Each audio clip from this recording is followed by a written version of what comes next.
हम गीतकार वीरभुवन विश्वकर्मा, ग्राम कुसमी खुर्द, पोस्ट पहलवानपुर, जिला गाजीपुर। ससुरा से नैहर फेरो आई बोहम जरूर हले अइहा, लवंग लहता ए राजा ही, जलेबी समोसा ले अइहा, चोरी से ले अइहा छोला हो। चटता जवानी तेल चटा पोरे देहिया पिराता ए राजा, पोरे पोरे देहिया पिराता ए राजा। प्रदीप मौर्य जी का चैनल। हम गीतकार वीरभुवन विश्वकर्मा, ग्राम कुसमी खुर्द, पोस्ट पहलवानपुर, जिला गाजीपुर। ML प्रदीप मौर्य जी का चैनल है और आप ये चैनल के आप लोग आगे बढ़ाएं और जितना भी हमारे बिरहा के कलाकार साथी हैं उन लोग से मैं चाहता हूं कि इस चैनल को आप लोग सपोर्ट करिए और आगे बढ़ाइए। गीतकार वीरभुवन विश्वकर्मा और आप लोग के बीच में एक गीत हमने लिखा और आपको 4 लाइन का गाना है, मैं सुनाने जा रहा हूँ। ये कौनो लड़की लड़का का बात था, ये चीज़ के हम बताई का लड़का कहता का लड़की कही।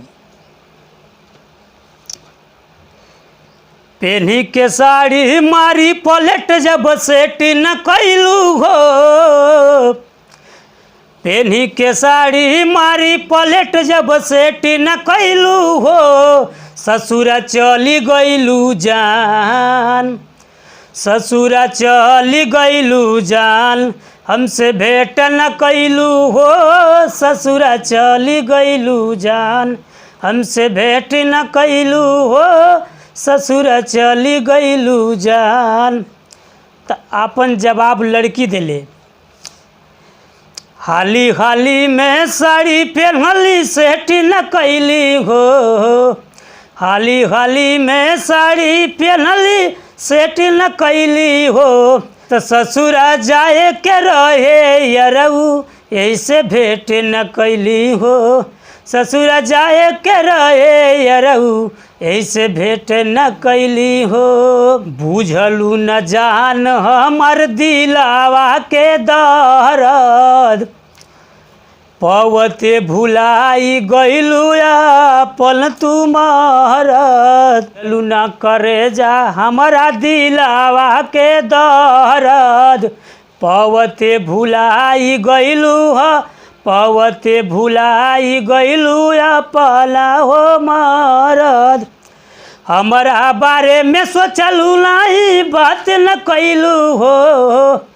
हमारा बारे में सोचलू नहीं बात न कैलू हो, ससुरा चल गईलू जान, हमसे भेंट न कैलू हो, ससुरा चल गईलू जान, हमसे भेंट न कैलू हो।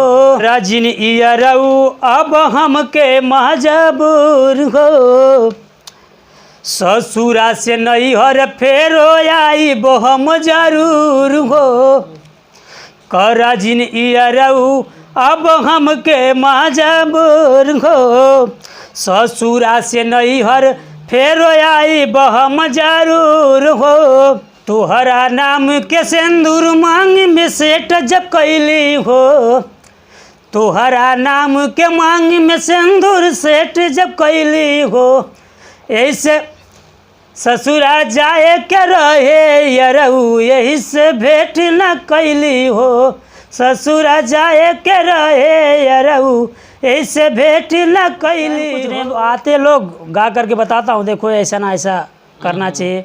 हमारे अभी लड़के भी आते हैं सीखने के लिए, वो उन लोग भी गा करके बताता हूँ। अच्छा, लड़के आपके यहाँ आते हैं सीखने के लिए। तो सर ये नई पीढ़ी के लिए बिरहा के बारे में आप क्या कहना चाहिए? नई पीढ़ी के बिरहा सीखना चाहिए कि नहीं सीखना चाहिए? नहीं, नई पीढ़ी के लिए बिरहा तो कभी बंद नहीं होगा। जी जी जी। तो ये नई पीढ़ी बिरहा सीखे या ना सीखे? नहीं, नई पीढ़ी भी बिरहा सीखे, भोजपुरी सीखे, गाना तो चाहिए। जी जी। ये हमारी भोजपुरी की ये माटी है। जी। बिरहा एक हमारे गाजीपुर जिला की खेती है। जी जी। ये बिरहा से कहा जाता है कि गाजीपुर में बहुत ज़्यादा लेखक भी हैं, गायक भी हैं। तो क्या है सर, जैसे कि बिरहा लड़कों को आप सिखाते हैं कि नहीं कभी? मैं बिरहा से लेके भोजपुरी तक सिखाता हूँ। अच्छा अच्छा। लिखता भी हूँ। तो ये सर करें कि जब बच्चे जो सीखने आते हैं तो आपको उस टाइम महसूस क्या होता है कि मैं अगर न सीखा होता बिरहा तो आज बच्चों को न सिखाता? हमारी हौसला हमेशा बुलंद रहती है। मैं अगर जो बच्चा हमारे यहाँ आता है जी उसको भी मैं शाबाशी देता हूँ जी। कि आप आगे बढ़िए, हम्म।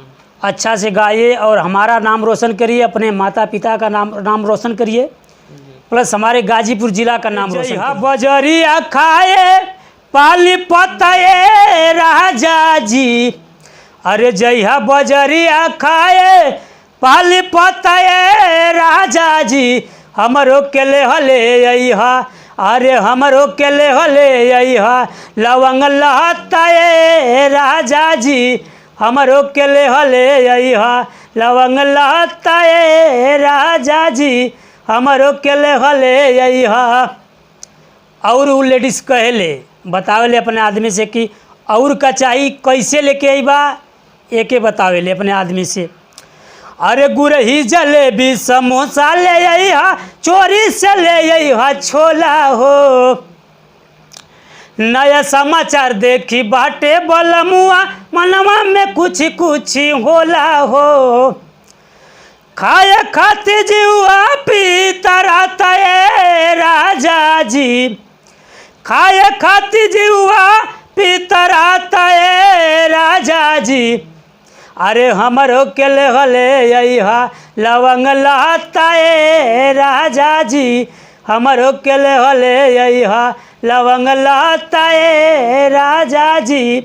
ये हमार कैसेट आयो पुरवाई तब उठे अंगड़ाई, चढ़ली जवानी राजा कैसे मनाई, पोरे पोरे देहिया पिराता है राजा, पोरे पोरे देहिया पिराता है राजा, अरे दाबी द कमरिया दुखाता है राजा, दाबी द कमरिया दुखाता है। MLM प्रदीप मौर्य